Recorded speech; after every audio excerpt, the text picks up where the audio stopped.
지금 보시는 이 지도는 지난번 영상에서도 나왔던 1939년 태평양 지역 열강의 세력 분포도입니다. 그러니까 1941년에 태평양 전쟁으로 미국과 일본의 전쟁이 시작되기 전인데요. 1차 대전이 끝나고 2차 대전이 시작되기 전까지의 20년이 넘는 전강기 동안 미 해군은 전쟁 계획과 훈련, 워게임 등의 노력을 전부 일본과의 전쟁을 대비하기 위해 쏟아부어왔습니다. 1911년에 처음 만들어진 미 해군의 대일 작전을 플랜 오렌지라고 하는데, 이 계획은 일본이 미국 식민지인 필리핀을 먼저 공격할 것이라고 예상했고, 이후 미군이 진주만의 함대를 모아 태평양을 건너 일본 쪽으로 다가가서 서태평양 어느 지역에서 함대 결전을 벌여 일본 해군을 격파한다는 것이었습니다. 지난 영상에 소개했던 1907년에 일본 제국 국방 방침에서 처음 나오고 계속 유지되었던 미함대를 끌어들여 함대 결전으로 격파한다는 일본의 작전도 미국이 이렇게 공세적으로 나올 것이라는 것을 일본이 알고 있었기 때문에 나온 작전이었습니다. 이른바 디사이시브 배틀, 즉 함대 결전 사상을 일본뿐 아니라 미국도 계속 가져온 것인데요. 미국의 엘프레드 머헨 제독이 주창한 대로 해전은 함대 결전과 해상 봉쇄로 이긴다는 사상을 당시 거의 모든 열강의 해군이 받아들였기 때문이었습니다.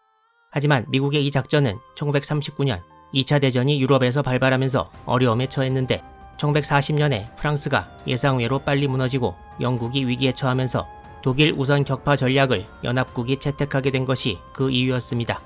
미국은 2차 대전 발발 전부터 해군 군비 증강에 착수했지만 그 결실은 1942년이나 43년에 들어서야 거두게 될 예정이어서 미국은 일본과의 결전은 미루고 태평양에서 상당 기간을 수세로 보낸다는 작전을 세웠습니다.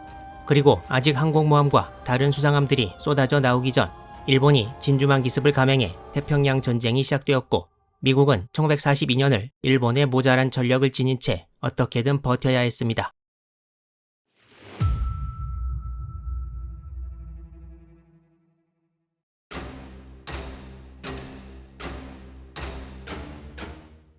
이 사진은 1941년 12월 7일 일본이 진주만을 기습할 때 일본 항공기에서 찍은 것입니다.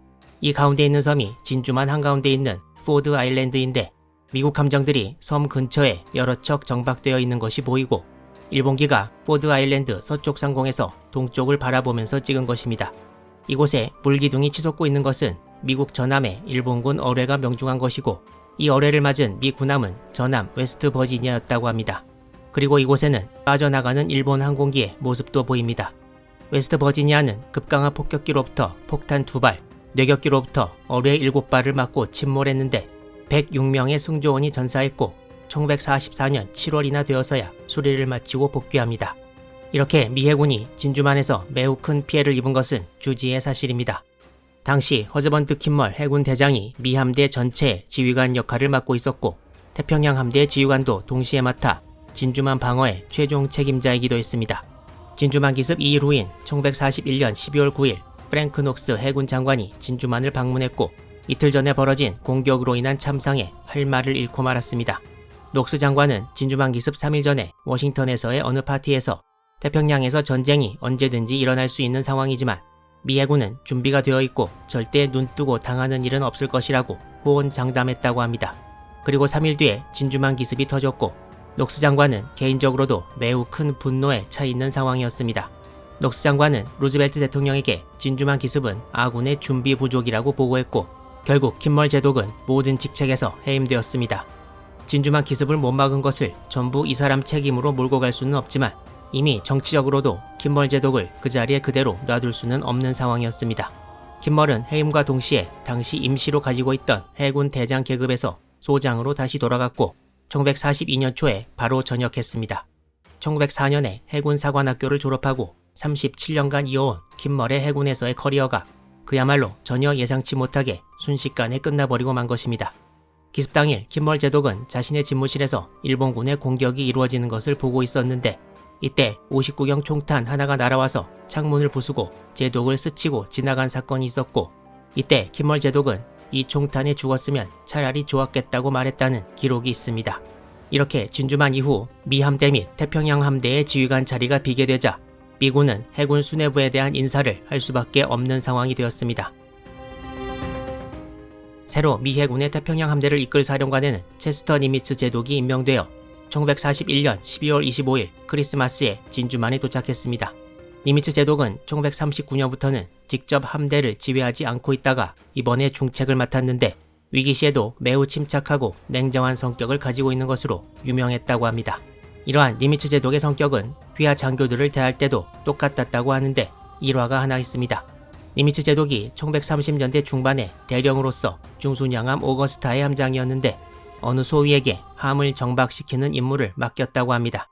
그런데 그 소위가 긴장했는지 함의 속도를 조절 못해서 충돌할 위험에 처했고 함이 급히 전속 후진을 하고 닻을 투하하고 나서야 겨우 무사히 멈췄다고 합니다. 니미츠 제독은 이 모든 과정 동안 침묵을 지키고 있었는데 하마터면 큰일을 낼 뻔했던 장교에게 어떤 잘못을 했는지 아느냐고 물어보고 그 장교가 그렇다고 대답하자 그럼 됐다고 얘기하고 그냥 넘어갔다는 이야기가 있습니다. 니미츠 제독이 태평양 지역의 총사령관이 되었고 이제 미 해군 전체를 이끌 사람이 필요했는데 여기에는 해군 내에 은퇴를 앞둔 사람이 주로 가있던 제너럴 보드라는 곳에서 다시 돌아온 어니스트 킹 제독이 임명되었습니다. 이 사람은 니미츠 제독과 달리 성격이 괴팍하기로 유명했습니다. 하지만 루즈벨트 대통령은 이 시점에서 인정이 많은 지휘관을 원했던 것이 아니라 공격적으로 일본을 괴롭힐 사람을 원했고 킹 제독이 거기에 부합하는 인물이었던 것입니다.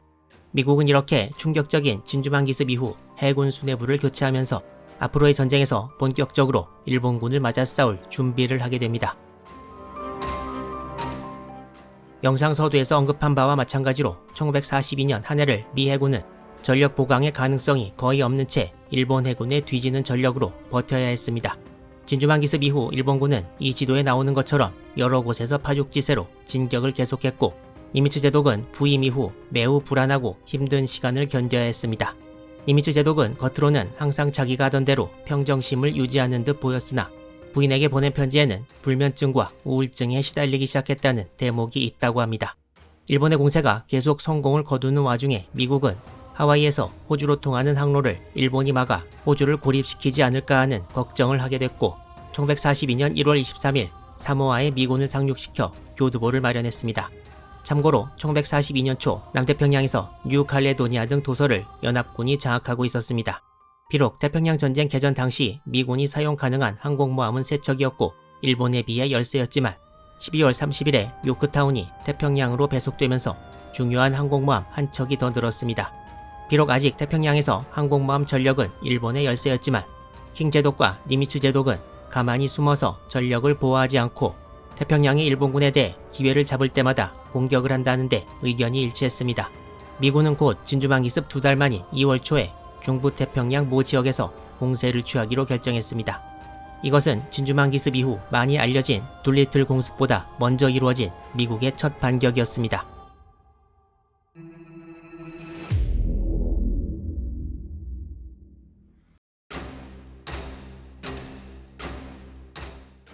중부태평양에 위치한 길버트 제도와 마셜 제도는 일본 방어선의 끝자락에 위치해 있습니다.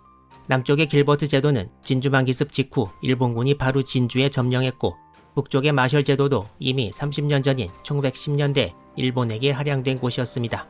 미 해군은 항공모함을 동원해 길버트 제도와 마셜 제도의 일본군 기지를 공습하기로 했고 이 공격이 진주만 기습 이후 미국민과 미 해군의 사기를 올리는데 중요하다고 보았습니다.